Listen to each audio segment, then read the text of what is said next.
all want things, but what you gonna do for it? How you gonna move for it? What you gonna be? And do you believe you can do anything? But what you gonna do for it? How you gonna move for it? What you gonna be?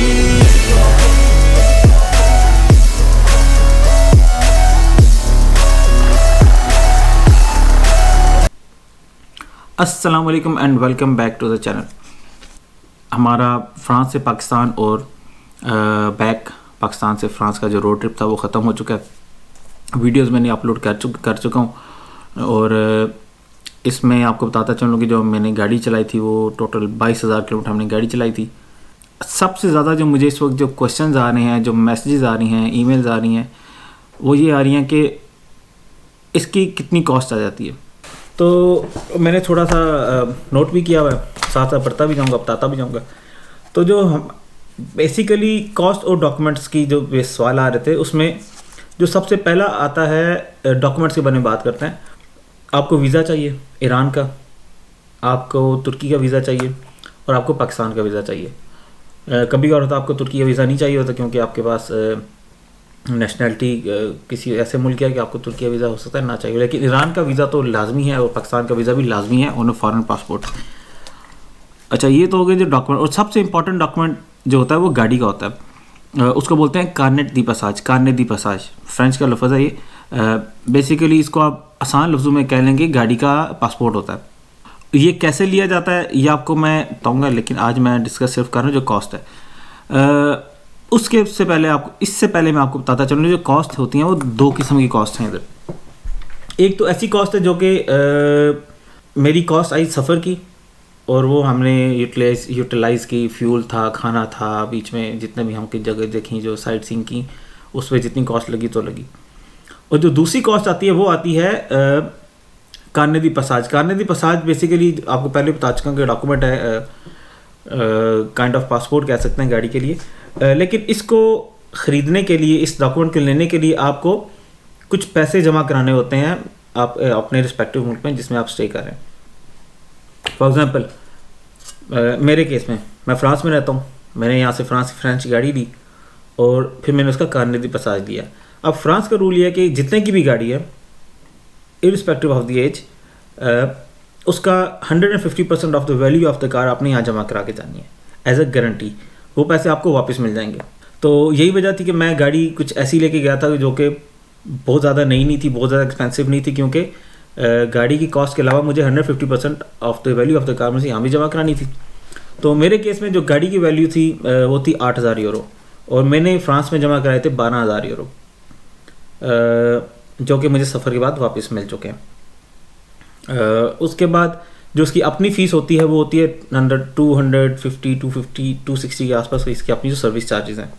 और मोटे तौर में 20,000 तो ये euro हो गए। 8,000 की गाड़ी, 12,000 का कार्नेट, इसको हम साइड पे कर देते हैं क्योंकि गाड़ी भी आपकी अपनी है और कार्नेट के पैसे आपको वापस मिल जाएंगे। और अगर आपके पास गाड़ी महंगी है तो आपको ज़्यादा जमा कराने पड़ेंगे। इन केस आपके पास अगर गाड़ी है 50,000 यूरोज़ की गाड़ी है तो आपको 1.5 लाख यूरो यहाँ जमा कराना पड़ेगा, जो कि अच्छी खासी अमाउंट होती है। जो दूसरा क्वेश्चन आता है कि हमारी कितनी कॉस्ट आई थी। अभी मैं पर डे कॉस्ट आपको यहाँ नहीं बताऊँगा क्योंकि पर डे कॉस्ट करूँगा तो काफ़ी ज़्यादा हो जाएगी। डे 1 में कितना है, डे 2 में कितना है, अगर मुझे कहेंगे तो मैं दोबारा वीडियो बना दूँगा इस बारे में। अच्छा, आपको बताता चलूँ कि सबसे पहले हम फ्रांस से गए जर्मनी, उसके बाद हम ऑस्ट्रिया गए, ऑस्ट्रिया के बाद स्लोवेनिया, फिर उसके बाद क्रोशिया के बाद बोस्निया, फिर दोबारा क्रोशिया का छोटा सा पार्ट आता है, फिर उसके बाद हम लोग चले गए मोंटीनेग्रो के बाद अल्बानिया से हम लोग गए ग्रीस में, और ग्रीस के बाद तुर्की, और फिर तुर्की में 5 दिन स्टे करने के बाद ईरान में मैंने 1 हफ्ता स्टे किया और उसके बाद हम लोग चले गए पाकिस्तान। टोटल जाते हुए सफ़र को लगे थे मेरे 18 दिन, और वापसी पे हम लोग थोड़ी सी जल्दी आए थे और रूट भी मैंने चेंज किया था। तो उसमें हम लोगों ने पाकिस्तान से ईरान से तुर्की से हम लोग चले गए थे ग्रीस के अंदर, और ग्रीस में थोड़ा सा पार्ट हमने उस दिन कवर किया था, हार्डली 15 मिनट्स। ग्रीस के बाद हम लोग एंटर हो गए बुल्गारिया में। बुल्गारिया क्रॉस किया, बुल्गारिया के बाद आती है सर्बिया को क्रॉस किया, सर्बिया के बाद आता है हंगरी क्रॉस किया, उसके बाद ऑस्ट्रिया के बाद जर्मनी, और जर्मनी से आते हुए डायरेक्ट हम लोग आगे फ्रांस में। और इस सफ़र को लगे थे 12 दिन, और बीच में 1-2 हमारे साथ मिसअप हुए थे। जिन लोगों ने मेरी वीडियोस देखी हैं वो उनको पता है कि मुझे 1 आधा दिन ईरान में ज़्यादा लग गया था। एनीवेज अभी मैं आपको कॉस्ट बताता हूँ जो मेरी कॉस्ट आई थी, और इस कॉस्ट के अंदर मैं तमाम कॉस्ट शामिल करूँगा। बीच में मैंने गाड़ी की रिपेयरिंग भी कराई है, बीच में मैंने कहीं टिकट्स भी खरीदे हैं, बीच में बीच में कुछ ऐसी जगह भी हैं जहाँ हमारी कॉस्ट नहीं है। फॉर एग्जांपल काफ़ी 3-4 जगहों में मैंने फ्री में स्टे किया, हॉस्पिटैलिटी इंजॉय किया ईरान में। और जो ईरानी बंदे हैं वो बहुत ही मेहमान नवाज बंदे हैं, बहुत मेहमान नवाज को मैं एक्सपेक्ट नहीं कर रहा था, लेकिन अमेजिंग। अच्छा चलें आते हैं अभी पर डे कॉस्ट की तरफ। ऑन एवरेज आपको बताता चलूँ कि पहले दिन जब हम लोग यहाँ से निकले तो पहले दिन की जो हमारी कॉस्ट आई, जिसमें मैंने 800-850 किलोमीटर गाड़ी चलाई, खाना खाया, उसके बाद जो होटल था उसका किराया दिया, बीच में अगर हमने कुछ और कोई चीज़ें वगैरह खरीदी तो ऑन एवरेज की बात कर रहा हूँ, यूरोप में आपको 300-350 350 इसके आसपास का एक दिन पड़ेगा, वन डे। और फिर जिस तरह आप आहिस्ता आहिस्ता नीचे जाते रहेंगे टुवर्ड्स तुर्की की तरफ चलते रहेंगे तो डे बाय डे कॉस्ट कम होती रहती है, क्योंकि फ्यूल भी सस्ता होता रहता है और साथ साथ जो अकोमोडेशन की कॉस्ट प्लस जो खाने की कॉस्ट है वो कम होती जाती है। इसी तरह जब दूसरा दिन था उसमें मेरे तकरीबन 270 यूरो लगे, उससे अगले दिन 250 लगे, फिर उसके बाद 210 लगे, फिर 200 पे आपके पास आके ब्रेक लग जाती है, फिर 200 से आप नीचे नहीं आते हैं। तुर्की में जब आप पहुँच जाएंगे 200 euro per day on average की बात कर रहा हूँ, एक अच्छा खाना और एक मुनासिब होटल, 5 स्टार नहीं होगा, जिसमें आप इज़्ज़तदार तरीके से रह सकते हैं, उसका किराया plus fuel of the car, तो वो तकरीबन 200 यूरो आपको पड़ेंगे। ठीक है जी, वाइल ट्रैवलिंग। हाँ, अगर आप इसमें जाके लग्जरीज करते हैं तो वो उसकी कॉस्ट अलग है। जैसे हम लोग अच्छे जो बड़ी बड़ी मशहूर यहाँ चेंज हैं तुर्की में, तो उसकी कॉस्ट हम साइड पे करते हैं। फिर आप ईरान पहुँच जाते हैं। ईरान में फ्यूल बड़ा सस्ता है और ईरान में आपकी ये जो कॉस्ट है पर डे के हिसाब से तकरीबन आ जाएगी 120 euro per day on an average note. 120 euro में जिसमें तकरीबन आपको 40 से लेके 60 यूरो तक का आपको रूम मिलेगा और आप 20-30 यूरो का आप शायद खाना खा लेंगे एक दिन में, और बाकी भी कभी होता है आपको फ्यूल फ्री मिल जाता है, कभी सस्ता मिल जाता है, कभी महंगा मिल जाता है, वो आपकी टोटल लग पे। तो ये तो मैंने आपको बताई थी पर डे कॉस्ट। अभी आपको as a total return trip की कॉस्ट बताता हूँ, जिसमें 22,000 किलोमीटर गाड़ी चलाई है, 18 + 12 हम 30 दिन हम लोग सफ़र में रहे हैं, और इसमें मैंने गाड़ी भी रिपेयर कराई है, कुछ टिकट से पैसे भी नहीं है। तो एवरेज जो मेरी कॉस्ट है मैं आपको बताता हूँ, मैंने यहाँ कागज़ पे सारी डायरी में नोट करके रखी हुई है। जैसे फ्रांस से पाकिस्तान के अगर आप जाएँ तो जो टोल प्लाजे हैं, जो टोल आएंगे रोड पे, वो तकरीबन आपके 115 यूरो लगे हैं मेरे, खाने पे मेरे लगे हैं 500 यूरो, अकोमोडेशन पे तकरीबन 750 यूरो गाड़ी पे लगे हैं, जो मैंने गाड़ी की रिपेयरिंग वगैरह कराई है उसके मेरे लगे थे 800 यूरो। 400 यूरो का एसी का रिपेयरिंग थी, जो कि उसने हमें बड़ा अच्छा ठग लगाया था, और 400 यूरो जिसके मैंने इंजेक्टर्स एक जगह से रिपेयर कराए थे, जो कि यूरोप में कराता तो शायद यहाँ से डबल पैसे लगे थे, और जो फ्यूल लगे थे वो 900 यूरो का लगा था। टोटल राउंड फिगर में मिला के 3,100 यूरो मेरी फ्रांस से लेके पाकिस्तान जाने की कॉस्ट आई है। और जो वापसी की कॉस्ट थी उसमें हम थोड़े कम दिन रहते थे, थोड़े पैसे कम लगे थे, और इनमें कुछ दिन ऐसे भी हैं जाते हुए भी और आते हुए भी जिसमें हमने होटल्स के पैसे नहीं दिए, क्योंकि एक जब हम कहीं हमारे जानने वाले थे उनके पास रहते, वापसी पे एक बंदा था जिसने हमें तेहरान में अपने घर में स्टे कराया था। Very good of him, very nice of him. Hotels के तकरीबन 400 यूरो, जो मैं बात कर रहा हूँ पाकिस्तान से फ्रांस की, होटल्स के 400 यूरो, खाने के 435 यूरो, फ्यूल के 612 यूरो वापसी पे, टोल्स 113 यूरो। बीच में मुझे पेनल्टीज़ पड़ी थी, 1-2 जगह पे मेरे चलान हुए थे, 1-2 जगह पे मैंने विनियत पे नहीं की थी और उसके मुझे दोबारा फ़ाइन देना पड़ा, उसके 410 यूरो। और इसमें वो फ़ीस शामिल है जो कि हमने दी थी एजेंट को बॉर्डर क्रॉस करते हुए ईरान से तुर्की के अंदर। और फिर एक और मुझे जो कॉस्ट पड़ी थी ज़्यादा थी, वो थी 400 यूरो मुझे पड़ी थी एयर टिकट की, क्योंकि उन्होंने मुझे इजाज़त नहीं दे रहे थे कि मैं ईरान से बाय रोड बॉर्डर क्रॉस करके तुर्की में एंटर। उन्होंने कहा भाई एयर तो जा सकते हैं, बाय रोड नहीं जा सकते। उसकी क्या वजह अल्लाह बेहतर जानता है वो क्यों कह रहे थे। एनीवेज जो वापसी की हमारी जो टोटल कॉस्ट आई थी वो आई थी 2,500 यूरो। और ऑन एवरेज एक साइड का जो आपका फ्यूल लगता है लीटर्स के अंदर 700 लीटर, 2 लीटर मेरी गाड़ी थी, 140 ब्रेक हॉर्स पावर, 2011 मॉडल की वोक्सवैगन पासाट डीजल। अभी ये तो कॉस्ट थी खाने इसकी, जो सफ़र की खाली कॉस्ट थी, जिसमें 3100 और 2500 को मिलाए तो बनते हैं 5600 यूरो। इसके अलावा जो हमारी कॉस्ट आई थी वीज़ाज़ के अंदर, 600 यूरो के वीज़े लगे थे यहाँ से जाते हुए, ईरान के और तुर्की के, और वापसी पे दोबारा 250 के मैंने जगह से वीज़े लिए थे पाकिस्तान से ईरान के, क्योंकि मुझे ईरान की सिंगल एंट्री वीज़ा मिले थे। तो राउंड ऑफ करके और 2-3 और खर्चे हैं छोटे छोटे, तो 6830 यूरो बने थे, जिसका हम चल रहे 6830 को हम लोग कह सकते हैं 7000 यूरो। तो 7000 यूरो में आप आने का रिटर्न ट्रिप कर सकते हैं।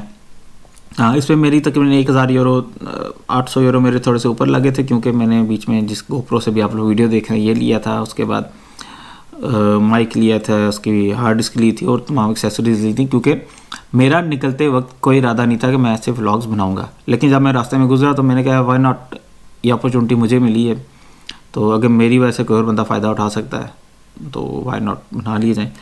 तो अगर मैं वो भी ऐड कर लूँ तो 8000 यूरो हो जाते हैं। तो इन जनरल आपके 8 से 9000 यूरो लगेंगे रिटर्न ट्रिप के, प्लस 20000 दूसरे करने जो कि आपने गाड़ी का कार्नेट दिया और गाड़ी की कॉस्ट। अगर गाड़ी की कॉस्ट निकाल भी दें, क्योंकि अगर आपके पास अपनी गाड़ी है, आपने ख़रीदी नहीं है स्पेशल इस पर्पज़ के लिए, तो वो कम भी हो सकती है। फिर इसमें डे वाइज भी मेरे पास सारी डिटेल्स पड़ी हैं कि अकोमोडेशन में पर डे का कितना मिला, जैसे डे 1 में, लेकिन वो आगे मैं डिटेल्स में नहीं जा रहा हूँ क्योंकि बड़ा बोरिंग सा हो जाएगा। तो ये थी जी हमारी कॉस्ट, तकरीबन 9000 यूरो। अगर आप दिल खोल के 18 दिन प्लस 12 दिन, 1 महीना आप रोड पे रहते हैं, इंजॉय करते हैं, अच्छे खाने खाते हैं, अच्छी जगह देखते हैं, अच्छी जगहों को विज़िट करते हैं और सुकून से चलते हैं, कोई रेस आपने टाइम के साथ नहीं लगाई होती, तब आपका इतना खर्चा आता है।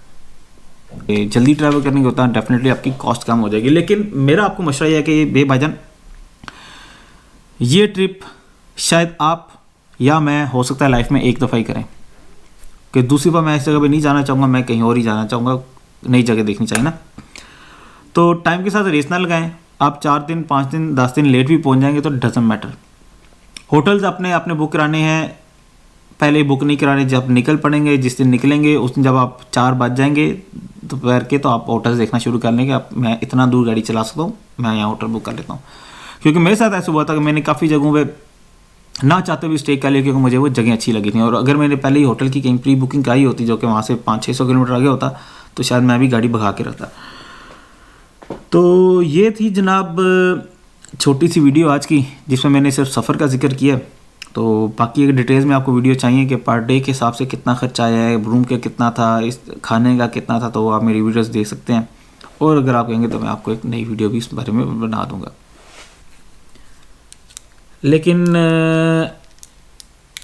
This trip is worth it, worth spending 29,000 euros.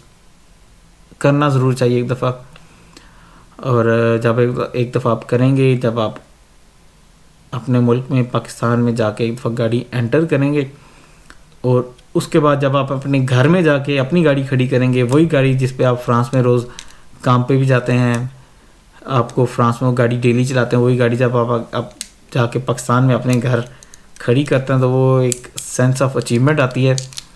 It is difficult to explain in words, क्योंकि वो एक फीलिंग है। और उसके अलावा आपको दुनिया का बड़ा पता चलता है, मुख्तलिफ़ कल्चर देखेंगे, मुख्तलिफ़ ज़ुबानें, मुख्तलिफ़ खाने खाएंगे, मुख्तलिफ़ लोगों से मिलेंगे। तो स्पेशली अगर आपके साथ बच्चे हैं ज़रूर करें। और जहाँ तक सेफ्टी का ताल्लुक़ है तो एवरीथिंग इज़ फाइन, ऐसा भी कोई इशू नहीं है। थोड़ा मुतात हो के आपको ज़रूर चलना पड़ता है, लेकिन it's not a big issue.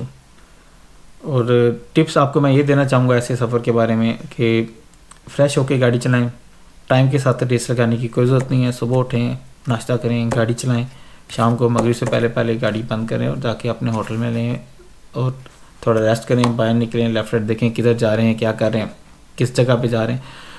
तो इस वीडियो को यहीं बंद करते हैं, और अभी आपको अगली एक वीडियो दिखाएंगे कुछ अर्से बाद। नई सीरीज़ तो नहीं है, मगर नई सेट ऑफ वीडियोस आने वाली हैं। तो कीप ट्यून, अपने और अपने गिरदोनवा का ख्याल रखिए। And until the next time, अल्लाह हाफिज़।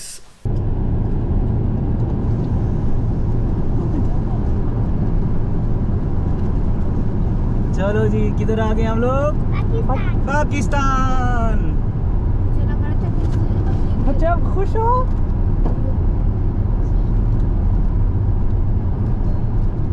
हम कहते लेकर आना। शुक्र अल्हम्दुलिल्लाह।